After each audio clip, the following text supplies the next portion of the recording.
টি-20 বিশ্বকাপ ক্রিকেট খেলতে ভারতে যাবে না বাংলাদেশ। ক্রীড়া উপদেষ্টা এবং বিসিবি সভাপতি স্পষ্ট এই কথা জানিয়ে দিয়েছেন। নিরাপত্তার স্বার্থে বাংলাদেশ যে এই সিদ্ধান্ত নিয়েছে তা আইসিসিকে বোঝানোর জন্য নতুন করে চিঠি দেওয়া হবে। বিস্তারিত জানাচ্ছেন রফিকুল বাশার।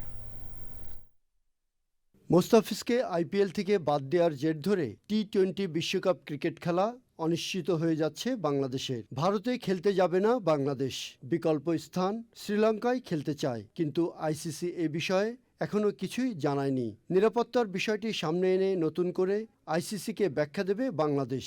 এটা এখন অপমান বা আত্মসম্মানের জায়গায় পৌঁছেছে বলে মনে করেন ক্রীড়া উপদেষ্টা আসিফ নজরুল। তিনি বলেন, মর্যাদা ও সম্মানের প্রশ্নে আপোষ নয়। দেশের মর্যাদার বিনিময়ে আমরা বিশ্বকাপ ক্রিকেট খেলতে চাই না।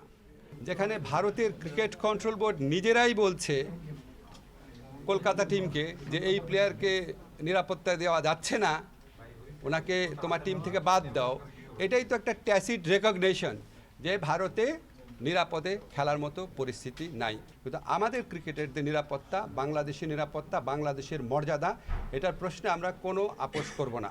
আমরা ক্রিকেট খেলতে চাই, আমরা বিশ্বকাপ খেলতে চাই, এবং এটা আমরা আরেকটা যে আয়োজক দেশ আছে শ্রীলঙ্কা, সেখানে খেলতে চাই। সে যথেষ্ট শক্ত যুক্তি দিয়ে আমরা আইসিসিকে বুঝাবো।